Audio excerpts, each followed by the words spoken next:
Today on the Art of Culinary Spaces, we're taking you on a journey to Churchill Downs, where First Turn offers an elevated viewing experience for horse racing enthusiasts.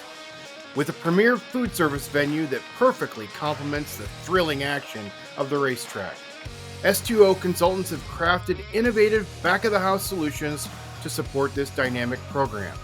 Join me in welcoming FCSI members Kristin Sedej and Ryan Rongo as we dive deeper into this exceptional project. To start off with both of you, I always ask the first question is, how did this project come about? Well, we've been working with Churchill Downs probably for 12 to 15 years. I don't remember exactly when the first one started. There's a project called the Mansions. It's on the top floor, and basically it's for your uber rich people. They fly in, they bring you in, they sit down, you rent these little spaces. It looks like a living room, kind of designed residential, but it's extremely high end. Um, Ironically enough, back there was a couple of projects. Our relationship was born. Ryan was a kitchen equipment contractor for one of the jobs at Churchill Downs, and that's where we met. And then in 2015, he started working for us on the consultant side. So it was kind of, the facility is near and dear to us for many reasons, and we've done 6-7 projects with them. I'm currently working on a new one. They're constantly improving out there, literally as we speak this afternoon. But this first term project, Ryan, he took the lead on that one, so it was great. So we've kind of come full circle. And after the first turn this past year, we just opened up the paddock project, which was pretty transformational. But let's start a question with you, Ryan, first, since you kind of took the lead. What was the project's timeline and kind of their budget plan at the very beginning of this project? Yeah, so the schedules at Churchill Downs tend to be very aggressive. The intent is always to get the projects open before the next derby. So from schematic design through the completion of construction, it was actually less than 2 years. And then from actual construction, from the groundbreaking to when it was turned over, was about 14 months. So given the scale of the project, it's a very fast construction time frame. The project, I believe, was budgeted at around $90 million. And then food service, I believe, came in right around $2.1 million. All right, so to get started, though, too, can you kind of go over, Ryan, a little bit of the recent upgrades that you did for this? What the specialty focus was on the first turn reserve seating and the first turn club dining area? Yeah, so the original, well, it wasn't really a grandstand. It was temporary seating in that location for years. And what they did is they provided 51 permanent grandstand seats. It's 2 levels. So the upper level is the grandstand. It has this beautiful cantilever canopy over it to provide shade for guests throughout the day. And then the ground level, the first floor, is sort of the dining area. So that's where our main kitchen is. That's where all of the serving is occurring. Guests go upstairs to the grandstand, and then there is some very premium concessions up there, all-inclusive concessions for those guests. So it's a very premium area, beautiful sight lines to the racetrack. It is a fantastic area to sit down and enjoy the day. I say, so kind of what does a spectator now that goes when they're in this area, like what is their experience now versus what it was in the past? Yeah, I think that the sight lines are probably one of the bigger grabs. So it's a beautiful view of the field, the track, and then also the amenities and some of the finishes. The amenities are probably the biggest take. So they're getting premium appetizers, mains, and desserts all throughout the day. Because I remember, the Oaks and Derby's full day racing events, so people are there and eating all throughout the day. So the premium amenities, the finishes have all come out. It has this beautiful, industrial, elegant look to it. So a lot of exposed steel, a lot of metal trim, uh, beautiful interior space. So lots of millwork accents, and it really turned out to a fantastic facility. Very cool. One of the things that's unique about Churchill Downs, what they switched a few years ago, is everything is all inclusive. They don't even ring stuff up. So literally their inventory is done by consumption, not by order take. So I was lucky enough a few years ago to actually go to one of the derbies and experience it from a turf club, which was kind of cool because that was a project that we had done as well. So then to be in there watching on the Kentucky Derby Day, some ideas that the chef and I had in mind actually working. But the bars are open. the food is flowing and it's all you can eat all day long. So it really is a different animal out here because there is no peak period. It just goes forever.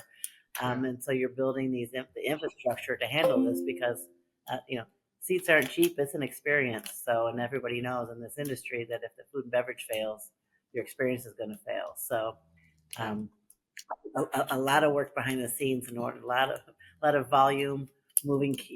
We're talking pallets, and there's just different things to think about. And it's just, what are your paths of travel? It looks beautiful on the front, but if we don't have that back end working, it will fall apart.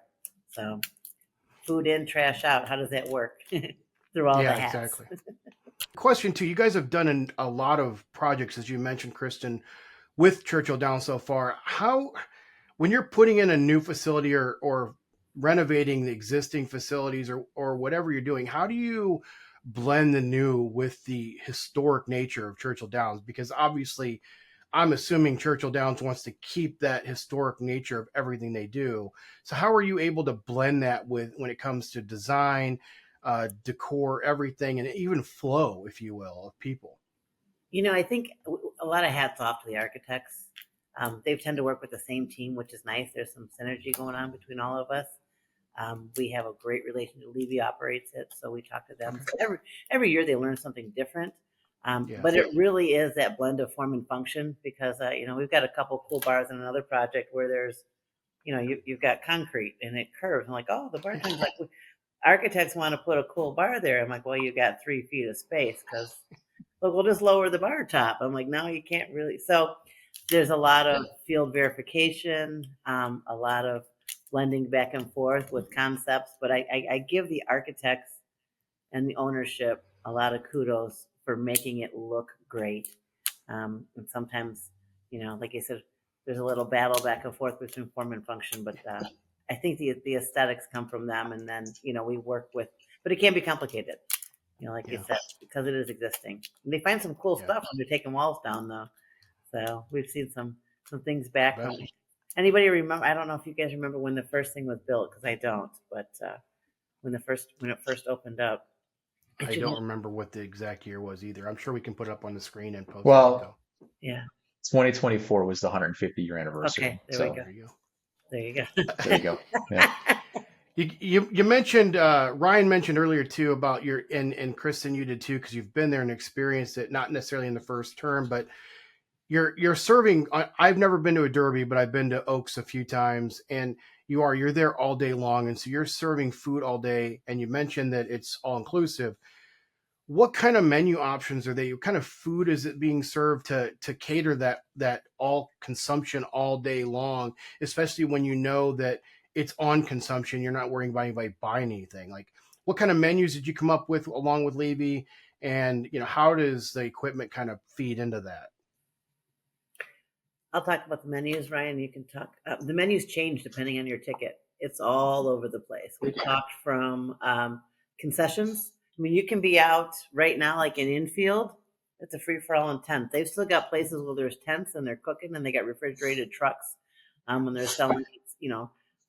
One of the projects every year, like I said, they're working on improving it. So where they've done tents before, they're starting to look at how do we improve it. But what you're getting up in the mansions is completely different than what you're getting out in midfield. So you're getting hot dogs and chicken fingers and tenders and stuff. Even second floor, you're going to have more concessions there, right? But the idea is that they're really trying to make it locally and pump it out. And then, like I said, you go all the way up to, when you're spending big bucks, steaks, and you name it, it's high end food. So, being in Louisville, there was always a relationship between these guys and Winston. Harry Winston. So chefs were big on those, but really looking at technology, production, and driven to the menu, but flexibility too, because this stuff could change. It's not open all year long, so it's a huge investment in a short period of time. So kind of balancing that as well. Ryan, have you seen, what are some of the things you've seen that are Yeah, I would say that this facility was obviously it was designed to operate independently, so it's not relying on support from other adjacent facilities on campus. So there's a wide variety of equipment located in that main kitchen that really allows them to provide a wide variety of menu items. And it does change from event to event, and it really depends on where you're at in the building. So in main dining, you've got a variety of appetizers, mains, and desserts that are being served. And then, as Christian mentioned before, in the concessions, you have your standard fanfare, burgers, hot dogs, bratwursts, barbecue items, Okay. chicken sandwiches. So different stations. It's sort of like that food Yeah. hall concession concept upstairs. So Well, you touched on in the equipment to support you that. touched on a little bit, Ryan, real quick. I want to follow up with that. Is so it's obviously, and Kristen, you mentioned too. It's built for the Oaks, the Derby, but they do races in the spring and the fall as well when open. So, what other uses is First Term being done for it besides just races? Is it done for catering events or private events, or is there other uses they're using this space for as well?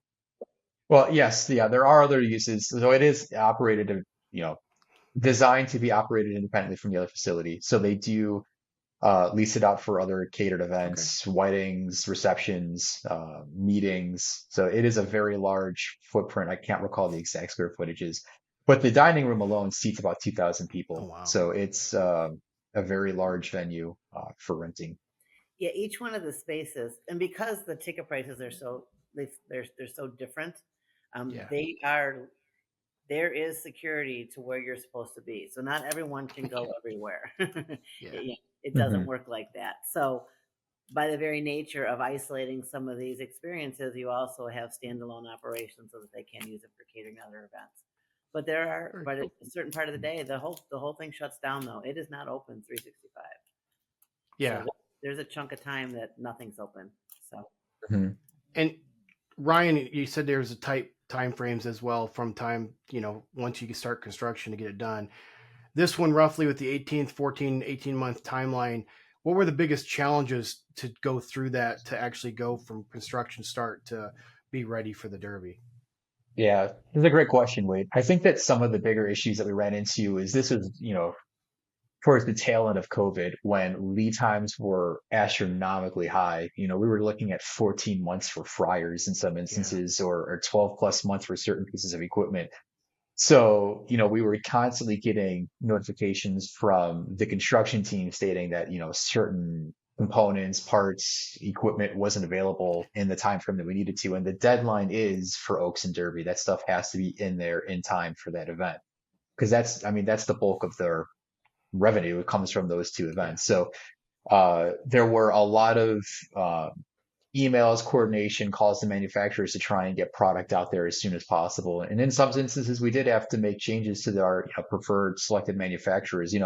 If the entire campus is operating with one manufacturer, this is the one venue where it's different because the reality is we had to get equipment in place in order for this event to open, or in order for this facility to open for this Yeah. event. So that was probably our biggest challenge. And then when you get into expedited schedules like this, there's just a lot of coordination that has to occur in the field. So that's another one of our fun challenges is working with the construction team to ensure that everything's being built the way it needs to And be. and for those not familiar, I mean, when you've got a tight time frame like this, how often are you having the conversations with either partial teams or all of the team working on this together?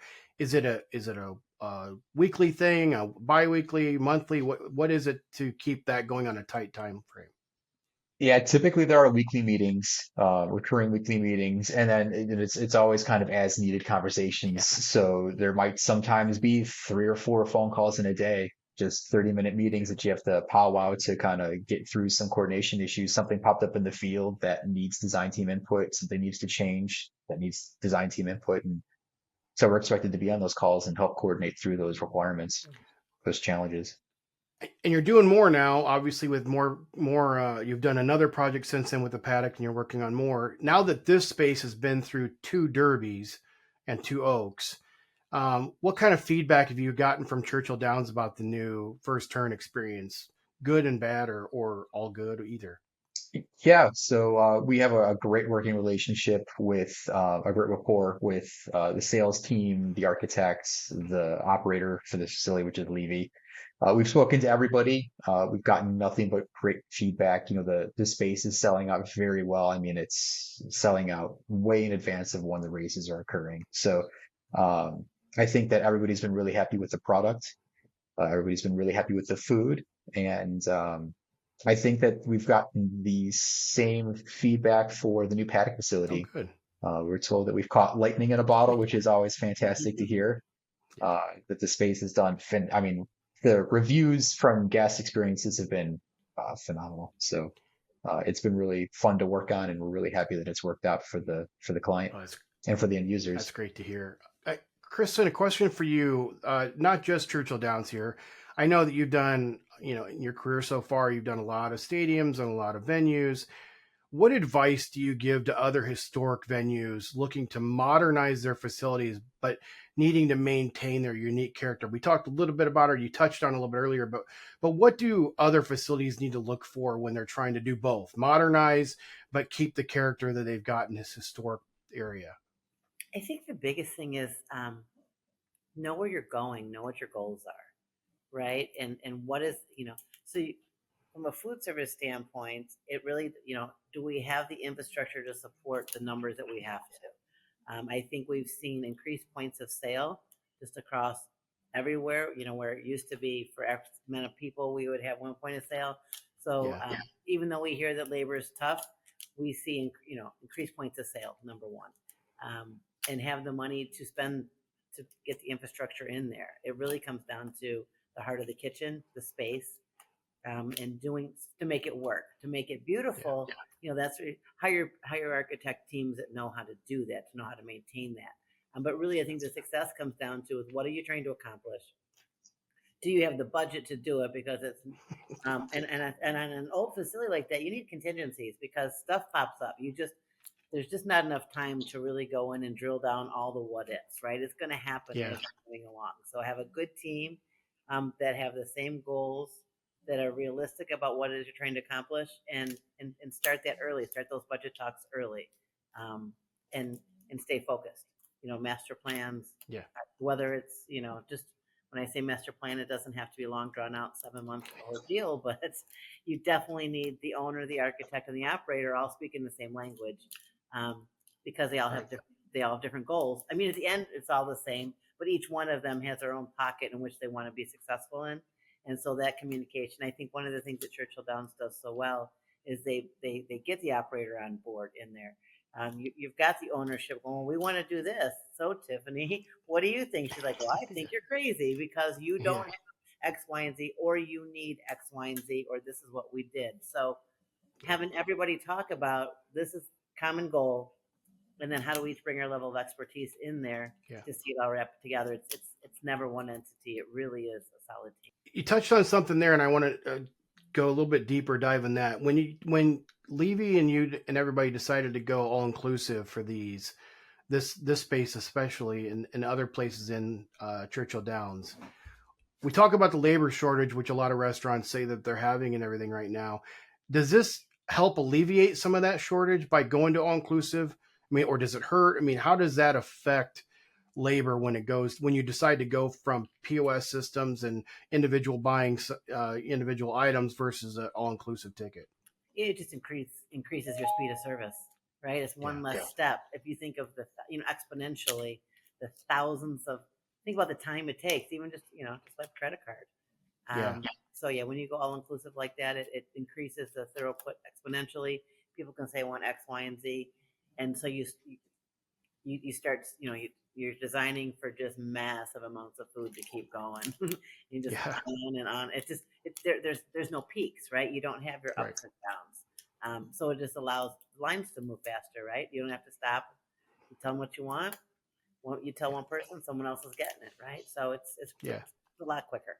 Ryan, looking back, is there anything you would have done differently in the design or the implementation of this project? There's always things that pop up in the field where you look back and you go, oh man, if only I'd known this, Yeah. maybe I could have done something slightly differently to make it work, move something over a foot and a half. But really, we've gotten feedback from the client, and there haven't been any issues or shortcomings. Something that was missed that sort of would have improved um, their ability to produce the menu. So for me, that's a win. Yeah. And so design-wise, I don't believe that there would be anything that we would end up changing. It's just, sometimes there's things that pop up in the field with coordination where you wish you would have just known, hey, well, I didn't realize that that structural member was there. It's not really showing the plan. Yeah. But yeah, Well, hindsight 2020 isn't just a regular saying. We all know that when you can look back on something, yeah, there's always little things here and there you wish you could have known beforehand. But Or finding out if they're planning on storing pallets inside the walk-ins so that you make the doors big enough because they're going to break them down and then they change their mind. So it's those kind of questions, yeah, right? Designing for yeah, flexibility. Do you want to spend the extra money on the big sliding door that you're never going to use if you're walking in and out? But all of a sudden, right? So asking good questions in the beginning, really yeah, understanding. And I think one of the things that people forget sometimes is the path of travel on these things. Food comes in, trash goes out. yeah. So how do you do that without interfering and bringing, through Right. the crowds of people? We all go to fancy weddings and the food just kind of shows up and disappears, right?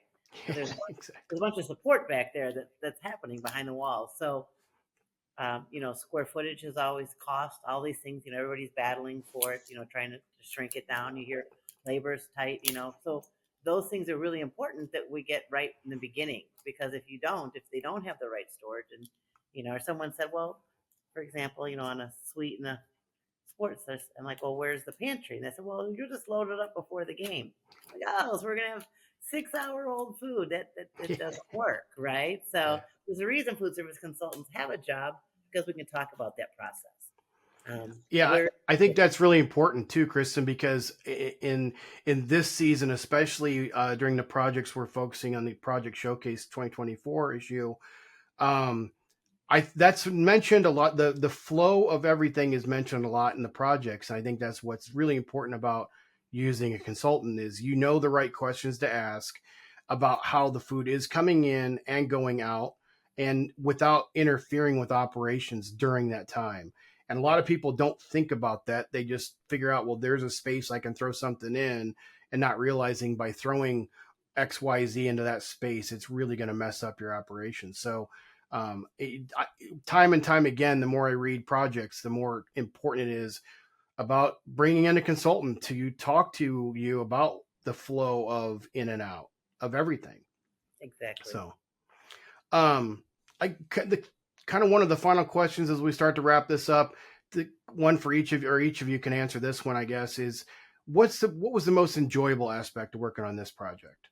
yeah. I'll say it's, we have an established rapport with, again, a lot of the sales team, operations team, architects, engineers. So when you have that kind of history with a client and with your architect, things are, it's fun to work on these projects.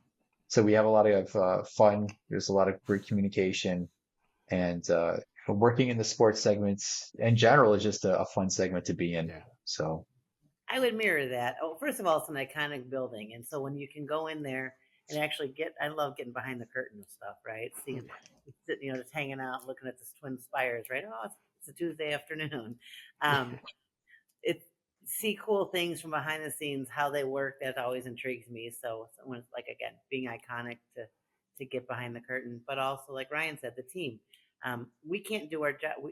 We need responses. We need answers to our questions. We can ask the right questions, but if we don't get the right answers, it's very difficult to do what we want to do. So when you go back to that collaborative nature of from ownership all the way down, to the contractors putting it in, and has that synergy and trust with each other, so that we don't have to vet everything. We say, okay, if you said that, we believe you, let's move forward, and access to the right people, the right questions, and responsiveness.